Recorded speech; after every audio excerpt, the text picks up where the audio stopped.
Selanjutnya pemirsa, Dinas Pekerjaan Umum dan Tata Ruang Kabupaten Tanjung Jabung Timur akan terus memaksimalkan peningkatan pembangunan ruas jalan dan jembatan sesuai dengan perencanaan dan jadwal yang telah ditetapkan.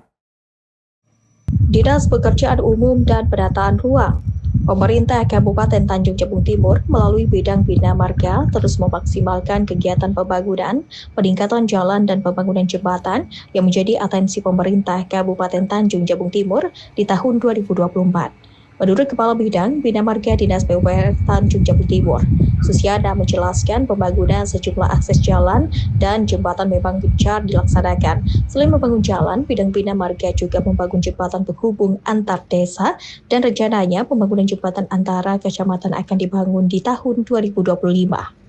Menurut Susiana, jalan yang ada di Kabupaten Tanjung Jabung Timur sepanjang 1.167,4 km dengan kondisi mantap, 16,3% saat ini jalan rigid beton yang dibangun menggunakan APBD Tanjung Jabung Timur sepanjang 6 km, sedangkan yang dibentuk pihak Petrocina Jabung Ltd sepanjang 6 km di Kelurahan Pandan Jaya, Kecamatan Keragai, Kabupaten Tanjung Jabung Timur.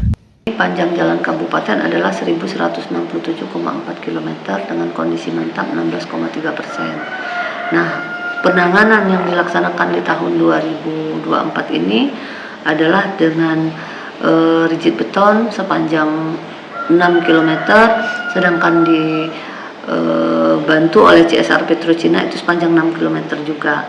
Sedangkan aspal yang kita tingkatkan pada tahun ini sepanjang 4 km, sedangkan agregat kelas B 17 km, dan pembangunan yang dilaksanakan oleh TMMD itu ada pembangunan jalan dengan panjang sepanjang 6 km.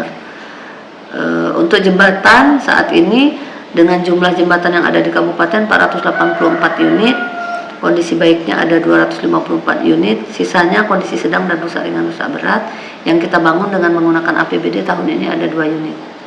Bu, kalau untuk ruas jalan sendiri, Bu, mungkin ada target tersendiri dari kita, Bu, untuk peningkatannya, Bu?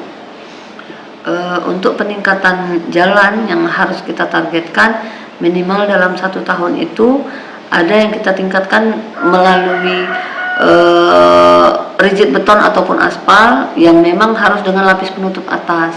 Karena ketika kita bangun hanya dengan sebatas kelas B, untuk masyarakat memang bisa menjadi konektivitas, namun untuk menjadikan ruas jalan itu menjadi mantap atau baik itu harus dengan lapis penutup atas, yaitu dengan aspal ataupun rigid beton. Dan yang saat ini dikerjakan oleh CSR Petrocina itu sudah mencapai 100%.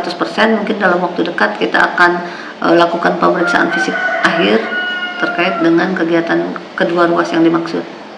Kalau untuk jembatan sendiri, Bu, sebelumnya kan ada juga jembatan masih ditangani oleh Alkal dan kabarnya bakal ada diambil alih oleh kita dari PU, Bu. Mungkin yang target kita ke depan ini apa mungkin, Bu? Mudah-mudahan di tahun depan juga kita akan membangun jembatan yang saat ini ada 2 usulan jembatan kita yang berada di Muara Sabak Timur, itu jembatan Parit Cina dan Parit Dok. Itu insya Allah akan kita bangun dengan mengusulkan dari dana DAK, insya Allah sudah disetujui, tinggal prosesnya saja 2 unit jembatan itu.